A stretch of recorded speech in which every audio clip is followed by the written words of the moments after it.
Direct tax जैसे subject के अंदर एक ऐसा कॉन्सेप्ट जो है sir, total scope of income, जो बहुत टाइम एग्जाम में देखे मिलता ही मिलता है, एक प्रैक्टिकल क्वेश्चन और अदरवाइज एटलीस्ट एक दो मार्क का तो ऑब्जेक्टिव देखने मिल ही जाता है।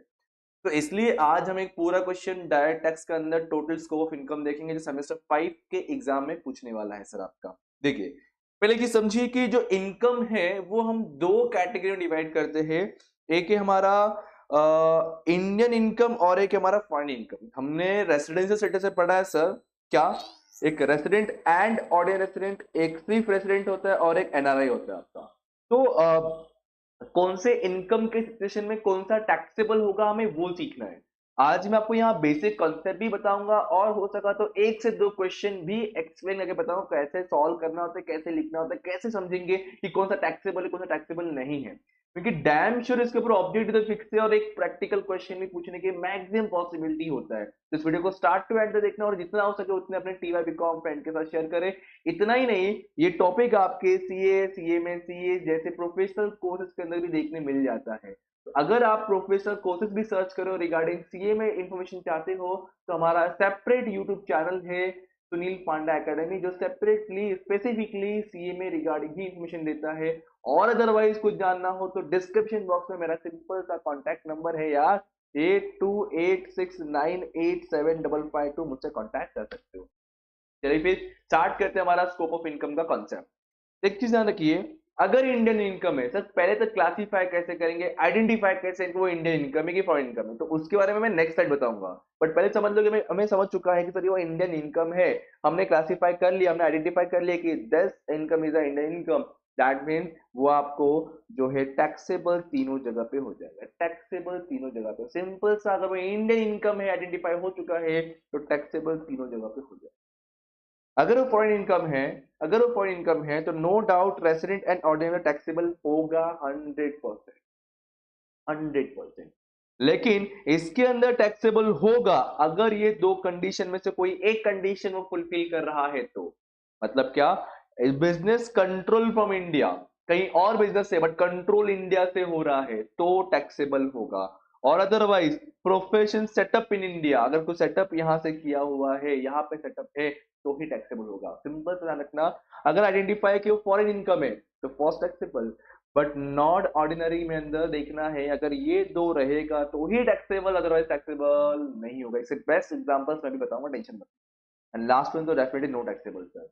मतलब इंडियन इनकम में तीनों टैक्सेबल, फॉरेन इनकम में पहला taxable, third not taxable, third मतलब एनआरआई नॉट टैक्सेबल। ऑर्डिनरी के लिए देखना पड़ेगा ये दो कंडीशन फुलफिल, दोनों में से कोई एक या दोनों में से कोई भी एक या दोनों फुलफिल कर रहे हैं तो टैक्सेबल, अदरवाइज नॉट टैक्सेबल ये भी रहेगा। आइए मैं क्वेश्चन में लेके चलता हूँ। ये देखो, मैं कहूंगा इसका फोटो ले लीजिए और स्क्रीनशॉट ले लीजिए, आप इसको आराम से बैठ के पढ़ना। मैं इसको बहुत एक्सप्लेन करने में बैठ नहीं रहा हूँ यहाँ पे, मैं इसी के बेस पे सीधे क्वेश्चन करवाऊंगा, तो कम टाइम में हम इजीली चीजें कवर कर सकते हैं। जैसे मैं कुछ कुछ चीजें बताता हूँ मैं। क्या लिखा है, इनकम रिसीव इन इंडिया, भाई no doubt it's Indian income, Indian income है, तीनों में टैक्सेबल। इनकम विच अक्रू, अरे अराइज इन इंडिया, इंडिया में हुआ है ना, इंडिया में हुआ है ना, मतलब ये कौन सा इनकम हुआ, इंडियन इनकम, बराबर। Income deem to be receive in India, मिला किधर, इंडिया में, इंडिया में मतलब Indian income, that is again तीनों में टैक्सेबल। वैसे यहां देखो, income which accrued and arise outside India, business control from India, control from India है foreign income.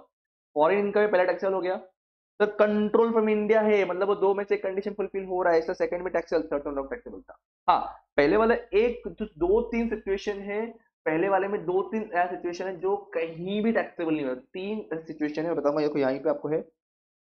Amount brought India out of past profit, पिछले साल हमने अर्न किया था, अभी इंडिया में लेके आ रहे हैं, तो वो किसी में भी टैक्सेबल नहीं होगा, सब में डैश हो जाएगा। Past untaxed profit, again sir previous हमने कमाया था इंडिया में लेकिन वो टैक्सेस में चार्ज नहीं किया, ऐसा भी इनकम अभी आ रहा है, तो वो भी सर तीनों में नॉट टैक्सेबल, और एक एग्रीकल्चर इनकम आ रहा है। इसमें थोड़ा सा चेंजेस है, बट फिलहाल तो ध्यान से समझ लेते हैं कॉन्सेप्ट में। अदरवाइज बाकी जो हमने ऊपर पढ़ा अभी, इंडियन इनकम और फॉरेन इनकम, उसी कैटेगरी में डिवाइड करके क्वेश्चन को कंप्लीट करना है सर। ठीक है, उसी बेस से आपको क्वेश्चन दिखाता हूँ, क्वेश्चन समझाता हूँ, ध्यान दीजिए। देखो, computation of gross total income, जो भी नाम रहेगा असेसमेंट या प्रीवियस ईयर लिख देने का। तीनों कॉलम हो गया, resident and not in resident, resident but not ordinary resident, और NRI that is non resident. ठीक है, पहला है profit from business in Dubai manage from India. बताइए, पहली बात सर, ये तो हमारा हुआ फॉरेन इनकम। कौन सा इनकम है ये हमारा हुआ सर फॉरेन इनकम, हमें ये देखना है कि जब फॉरेन इनकम होगा तो नो डाउट सर अपना जो है फर्स्ट तो सर डेफिनेटली टैक्सेबल होगा, तो फर्स्ट में अमाउंट आएगा, जहां टैक्सेबल होगा वहां अमाउंट आएगा। अब सर मुझे मालूम है कि थर्ड में तो आना ही नहीं है क्योंकि ये एनआरआई है।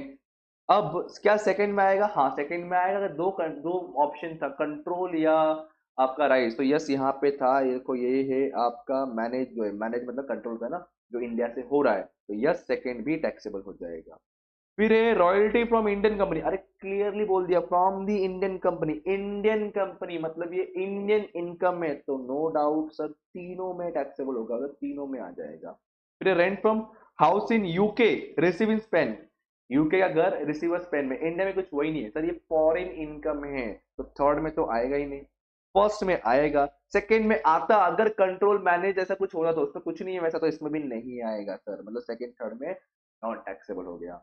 अब आते dividend from British company receive in Mumbai, Mumbai में आया, इंडियन इनकम है, और जो डिविडेंड मिल रहा है वो इंडियन कंपनी डिविडेंड नहीं है, अदर कंपनी डिविडेंड है। इंडियन कंपनी होगा सोचना पड़ता है, अदर कंपनी डिविडेंड मिला इंडिया में, मतलब इंडियन इनकम, मतलब ये तीनों में टैक्सेबल सर, तीनों में टैक्सेबल सर। ओके आगे बढ़ते। Interest credit to bank of India Delhi branch, भाई नो डाउट इंडिया में पैसा आया, इंडिया मतलब इंडियन इनकम है सर, और इंडियन इनकम मतलब तीनों में टैक्सेबल। अब आते हैं income earn in Brazil in the past but brought India during the year. अब यहाँ पे देखो पास्ट का बोल दिया है, मतलब सर ये तो आएगा ही नहीं, किधर भी नहीं आएगा, तीनों में नॉट टैक्सेबल, तीनों भी नहीं आएगा सर।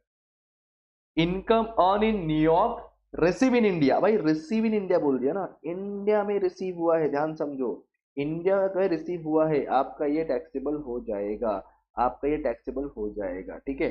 फिर income agriculture Sri Lanka receive in India, भाई सिंपल सा, इंडियन एग्रीकल्चर की बात नहीं हो रही है, अदर कंट्री एग्रीकल्चर पैसा रिसीव हुआ इंडिया में तो टैक्सेबल हो जाएगा, ये भी तीनों में टैक्स रहेगा, लिखा नहीं लिख देना आप लोग। वैसे ही बाकी क्वेश्चन आप कर सकते हो, मैं कुछ क्वेश्चन दिखा देता हूँ, क्वेश्चन नंबर 14 में दिखा रहा हूँ आपको, ऐसे ही क्वेश्चन है, मैं आपके सामने आंसर्स के साथ में क्वेश्चन रखा हूँ, तो ताकि आप बाद में प्रैक्टिस करने के लिए हेल्प हो सकते हैं। जैसे इसमें भी Indian receive in from McDonald's limited use in India, अब देखो ये भी आपका सर डेफिनेटली नो डाउट एक में टैक्सेबल होगा, क्योंकि कंट्रोल फ्रॉम इंडिया नहीं है। Rent receive from house in Kolkata, भाई तीनों में आएगा क्योंकि ये इंडियन इनकम है, Indian income. Income from agriculture Sri Lanka, Sri Lanka का एग्रीकल्चर है, इंडिया में आया, मतलब सर ये आपका श्रीलंका का इनकम है, इंडिया में रिसीव बोला नहीं है, सॉरी इंडिया में रिसीव ऐसा कुछ बोला नहीं है, सिर्फ श्रीलंका का इनकम बता कर रखा है, मतलब एक ही में आ गया। Control from Mumbai, control from Mumbai first में तो आएगा, सेकंड में भी आएगा, थर्ड में नहीं आएगा, कंट्रोल बोला है, एक्सप्लेन किया था अभी। Rent from office property in UK credited to bank account of, अरे सब कुछ बाहर बाहर हो रहा है, इंडिया में कुछ आया ही नहीं है, खाली फर्स्ट में टैक्सेबल, सेकंड थर्ड में नहीं आएगा sir. Income from profession in नर्वो रिसीव इन नर्वो विच इज फर्स्ट, अरे setup in India, setup India में सेकंड में भी आएगा, फर्स्ट में भी आएगा, थर्ड में नहीं आएगा, सेटअप है बरोबर। पास एंड टैक्स छोड़ दो सर, कहीं नहीं आएगा। Royalty from Indian company, Indian company, Indian company मतलब तीनों में टैक्सेबल सर, तीनों टोटल कर देंगे हम लोग और हमारा फाइनल आंसर खत्म हो जाएगा। जैसे हमने ये क्वेश्चन किया इसको टोटल कर देना आप लोग एंडिंग में, और वैसे ही ये भी कभी कभी पूछता है 7 से 8 में क्वेश्चन पूछता है कभी कभी, अब तो एकदम मजा आ जाएगा, बट अब पहचानना आना चाहिए कौन सा क्या है, इसने कहा कि इतने क्वेश्चंस कर लो आप, आपके साथ रखता हूँ मैं कुछ 2 से 3 क्वेश्चन, ये एक क्वेश्चन जो मैंने अभी करवाया, ये क्वेश्चन मैं करवा चुका हूँ, एक क्वेश्चन ये कर लो और एक क्वेश्चन ये करो, इतने क्वेश्चन कर लो, आपका स्कोप ऑफ इनकम खत्म, और कुछ करने की जरूरत नहीं स्कोप इनकम के लिए, ठीक है। अब मिलते कोई और वीडियो कोई और लेके, तो पढ़ते रहिए, पढ़ने को। Thank you so much, bye, जय हिंद।